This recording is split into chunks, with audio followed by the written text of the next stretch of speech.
नमस्ते दोस्तों।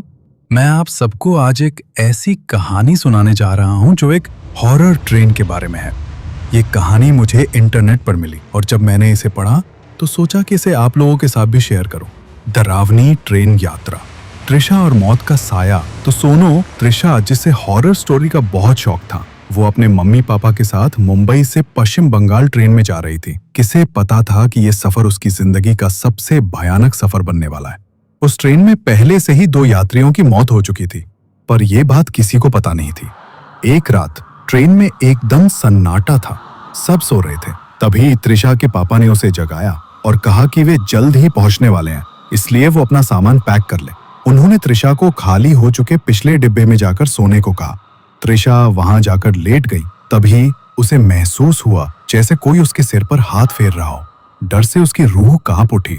फिर उसके कानों में एक जानी पहचानी आवाज गूंजी, त्रिशा, त्रिशा। वो आवाज किसी और की नहीं बल्कि खुद त्रिशा की ही थी। उसने झटके से आंखें खोली तो सामने एक लड़की खड़ी थी जो बिल्कुल त्रिशा जैसी दिख रही थी। उसकी आंखें बाहर निकली हुई थी और उसके चेहरे पर एक भयानक मुस्कान थी। त्रिशा डरकर चीखते हुए भागी। भागते हुए उसने महसूस किया कि किसी ने उसका हाथ कसकर पकड़ लिया है। वो पूरा जोर लगाकर छुड़ाने की कोशिश करती है और जैसे ही पीछे मुड़कर देखती है, वो लड़की भी दूसरी तरफ उतनी ही तेज भाग रही थी।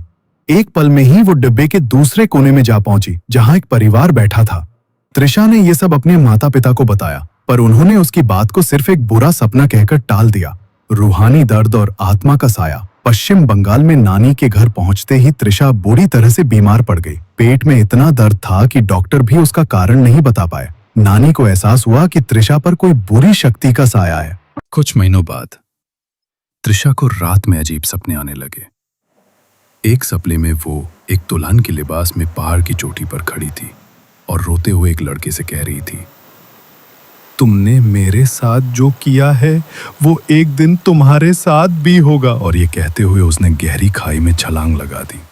त्रिशा डर के मारे चीखते हुए उठ बैठी और उसकी आंखों से आंसू रुकने का नाम नहीं ले रहे थे।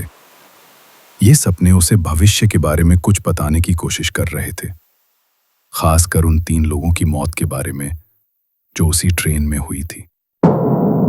एक और रोंगटे खड़े कर देने वाली घटना तब हुई जब त्रिशा ने अपने हाथ पर गंगा जल छिड़का। उसके हाथ में एक गहरा लाल निशान उभर आया, ठीक उसी जगह जहां उस डरावनी लड़की ने ट्रेन में उसका हाथ पकड़ा था। त्रिशा को अब यकीन हो चुका था कि वो आत्मा उसके साथ ही है और वो सपने, वो निशान और उसकी अजीब सी क्षमताएं सब उसी आत्मा का खेल है।